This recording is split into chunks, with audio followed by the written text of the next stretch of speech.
It was the spring of 1990. A Texas state trooper pulled up behind an 18-wheeler parked awkwardly along the shoulder of Interstate 10. To him, it looked like a routine check. A tired trucker, maybe broken down, maybe resting where he shouldn't. But as the officer walked up to the cab, something didn't feel right. The engine was off. The curtains in the sleeper were drawn tight. And when the trooper knocked on the metal door, the man who opened it, tall, pale, with glasses and a carefully groomed mustache, smiled in a way that made the officer's skin crawl. His name was Robert Ben Rhoades, but the trooper didn't know that yet.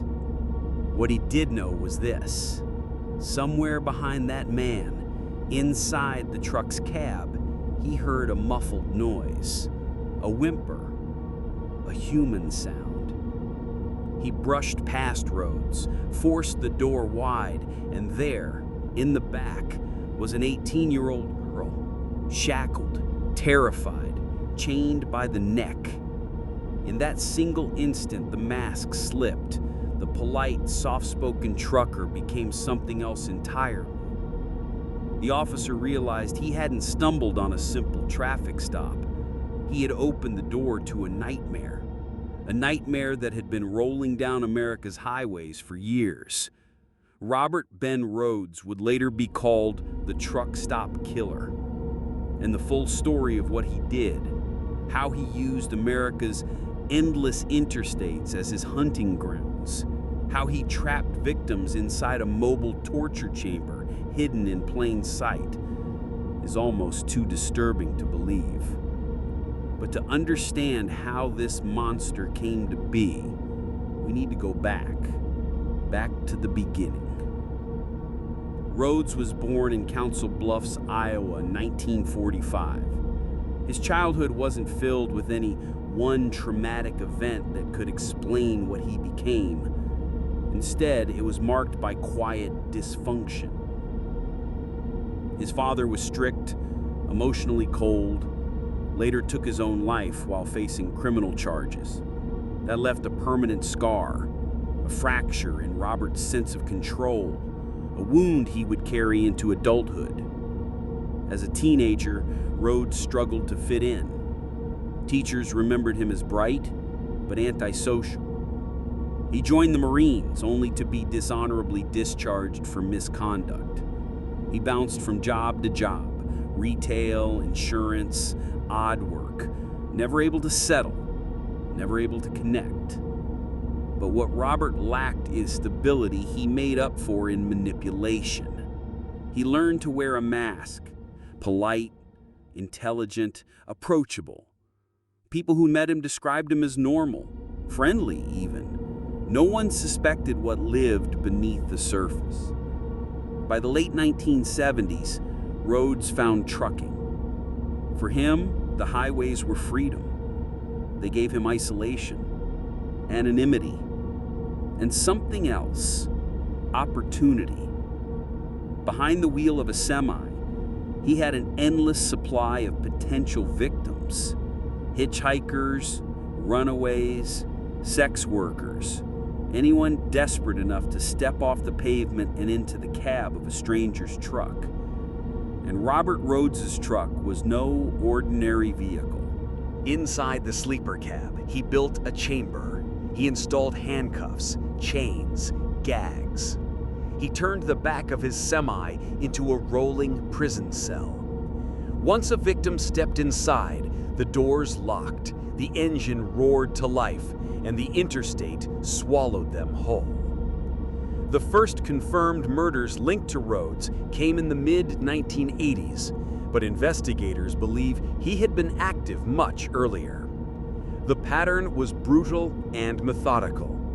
He would lure women, often young, vulnerable, promising rides, safety, maybe even a job. Once inside, he overpowered them. Hours turned into days.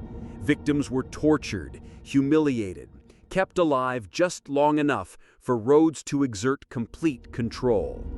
Then, just as suddenly, he would kill them and dump their bodies along lonely stretches of highway. Remote ditches, desert roads, places where no one would find them for weeks, if ever. By 1990, Robert Ben Rhoades was a predator perfected. He had driven hundreds of thousands of miles, always alone, always hunting. Truck stops, interstate shoulders, forgotten towns, they weren't rest points for him. They were hunting grounds. And if not for the chance encounter on that Texas roadside, he might never have been caught. That night in 1990, the girl found in his truck was Regina Walters, only 15 years old. She had vanished months earlier with her boyfriend Ricky Jones. Ricky would never be seen alive again, and Regina was about to become the key to uncovering the true scope of Rhoades' crimes. Because when police searched his truck and later his home, they uncovered photographs, chilling, posed photographs of Regina, dressed in black, terrified, forced into positions against the wall of an abandoned barn. These weren't random snapshots, they were trophies. Proof of the control he held in those final moments. Proof that Robert Ben Rhoades didn't just kill. He staged, he documented, he celebrated. And it was only the beginning of what investigators would discover. When investigators first looked at the photographs of Regina Walters, they froze. The black dress, the high heels, the old rotting barn, the terror in her eyes. Every image seemed staged, deliberate, like Rhoades was directing a nightmare photo shoot. She wasn't just a victim, she was a character in his twisted fantasy. For police, the photographs were the most chilling evidence they had ever seen. They weren't just crime scene pictures. They were a window into Rhoades' mind, a man who didn't just kill, but controlled every aspect of suffering down to the last frame. Regina had disappeared in early 1990. She and her boyfriend, Ricky Jones, had told friends they were hitchhiking to Mexico. They never made it. What actually happened was this. Rhoades picked them up along the interstate. At first, it must have felt like a stroke of luck, a ride, food, safety. But once inside his truck, the nightmare began. Rhoades killed Ricky almost immediately.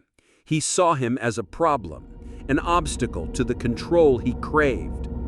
With Ricky gone, Regina was completely at his mercy.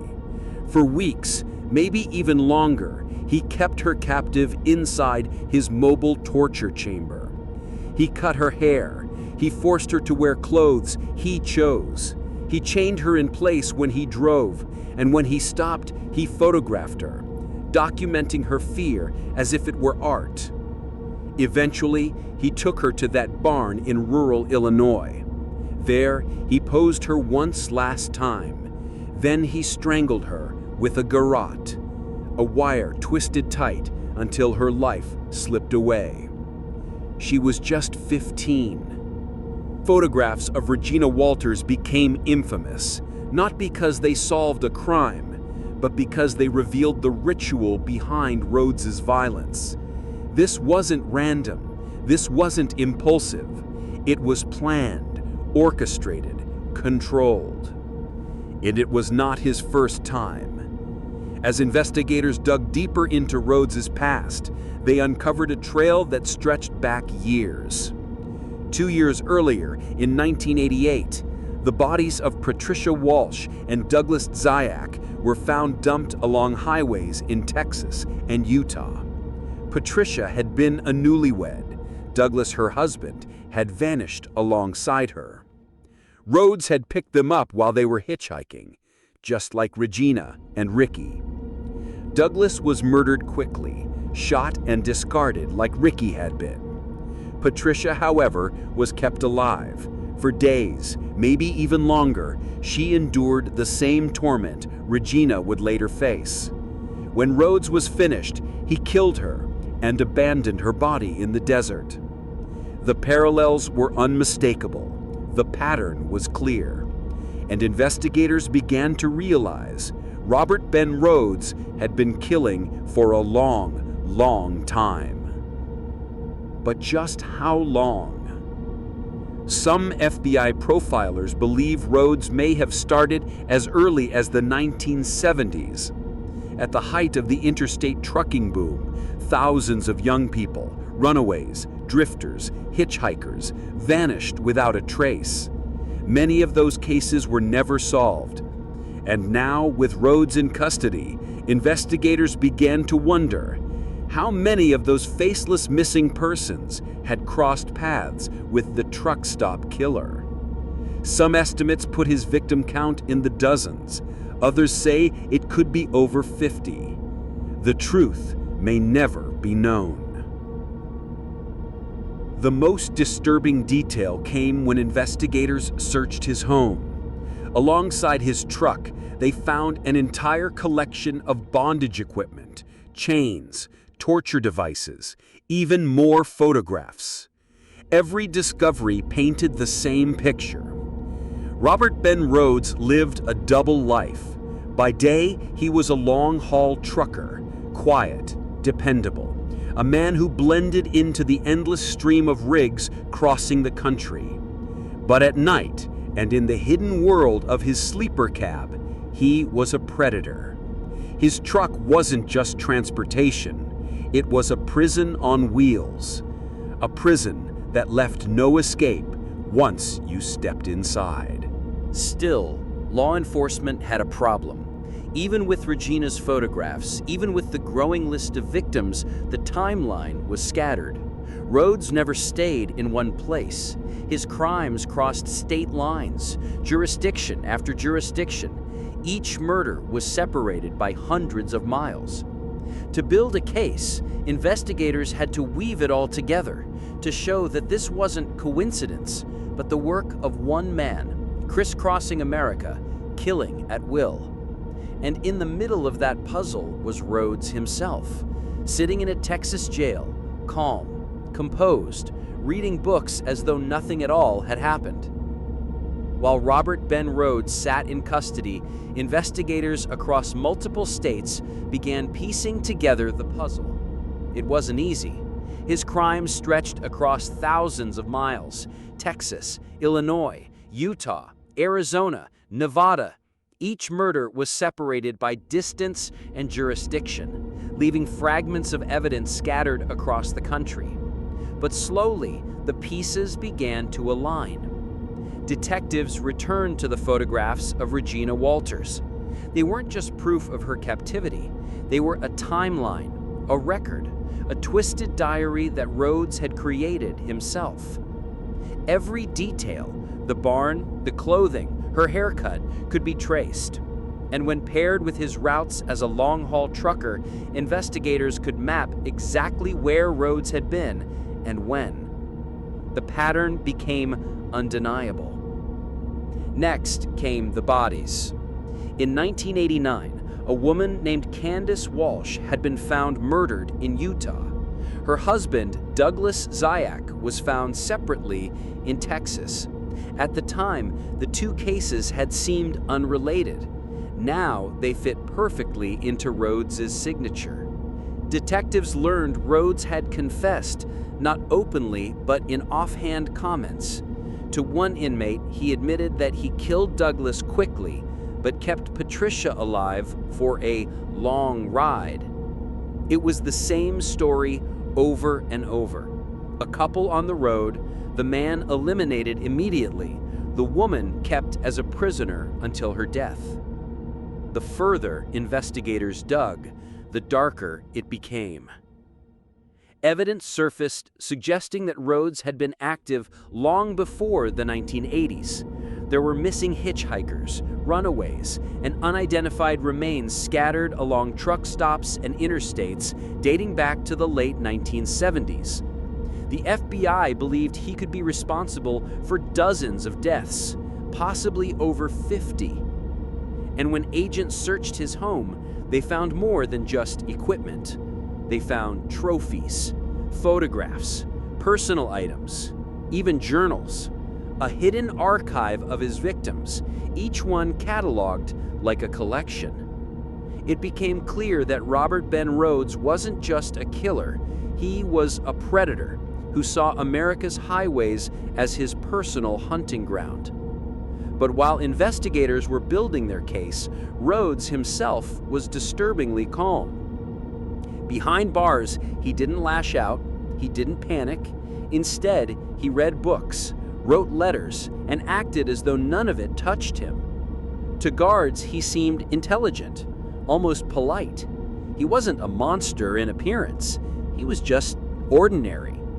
That was the most unsettling part, because beneath that calm exterior was a man who had spent decades torturing and killing without hesitation. Finally, in 1994, prosecutors had enough to take him to trial. Faced with overwhelming evidence, the photographs, the witness statements, and the confirmed murders, Rhoades made a choice. He pled guilty. No dramatic testimony, no long trial, just a quiet admission of guilt. He was sentenced to life in prison without the possibility of parole. But even that wasn't the end. Years later, in 2012, Rhoades faced additional charges in Illinois for the murder of Regina Walters. Once again, he pled guilty. Once again, he was handed another life sentence. By then, investigators knew the truth. Robert Ben Rhoades would never leave prison alive. And yet, the story lingers. Because for every victim we know by name, Regina Walters, Ricky Jones, Patricia Walsh, Douglas Zayak, there are countless others who remain unknown. Women who disappeared along the highway, couples who vanished without a trace, cases that were never solved. The FBI believes Robert Ben Rhoades may have killed for 2 decades before he was caught. How many lives were taken inside that rolling prison on wheels? No one knows. And Robert Ben Rhoades, the truck stop killer, has never said. If you enjoyed today's video, we thank you very much. Please like and subscribe to Rarebreed Chronicles. And let's dive into another story that defies the ordinary.